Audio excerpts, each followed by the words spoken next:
আজ টরন্টোতে প্রচণ্ড বৃষ্টি হয়েছে। অফিস যাওয়ার জন্য বাস মিস করার পর ক্যাবের জন্য 15 মিনিট ওয়েট করার সময় ভাবলাম একবার আমার বাগানটা দেখে নিই। এখানে হচ্ছে পেঁয়াজ এখনও বেরোচ্ছে, আর এটা হচ্ছে আমার লাউ গাছ, যেটা বৃষ্টির জল পেয়ে এত হুড়মুড় হুড়মুড় করে চারিদিকে ছড়িয়ে ছিটিয়ে বাড়ছে, কিন্তু অসাধারণ দেখতে লাগছে। আমি দুটো গাছ পুঁতেছিলাম আর পুরোটা ছড়িয়েছে। এইটা হচ্ছে আমার কুমড়ো গাছ, ফুল বেরোচ্ছে আস্তে আস্তে, তার মানে কুমড়ো ফুলের পকোড়া ইজ ইনকামিং। আর এই লাউ গাছটার পাতাগুলো এত বড় যে এবার অ্যাকচুয়ালি এটা দিয়ে একটা চচ্চড়ি বানাতে হবে। আমি জানি না, তো সত্যতা has volunteer to do that for us. এই হচ্ছে আমার লিলি, এটা হাইবারনেট করে আবার গ্রীষ্মকালে ফেরত এসছে, আর একটা ছোট্ট কুচকে ওখান থেকে বেরোচ্ছে।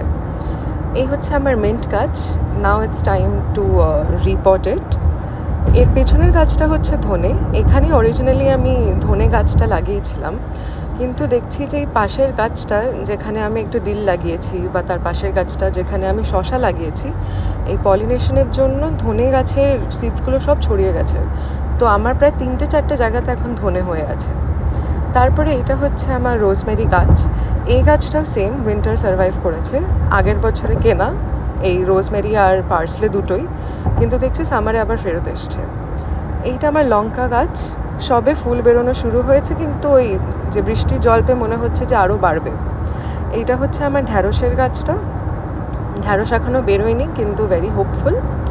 কড়াইশুঁটির গাছে আমি একটা কড়াইশুঁটি দেখতে পাচ্ছি, তো মনে হচ্ছে যে এবার আস্তে আস্তে হয়তো বেরোতে পারে।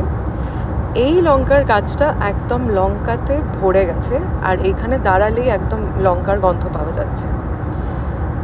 এর পাশের গাছটা হচ্ছে বিনস।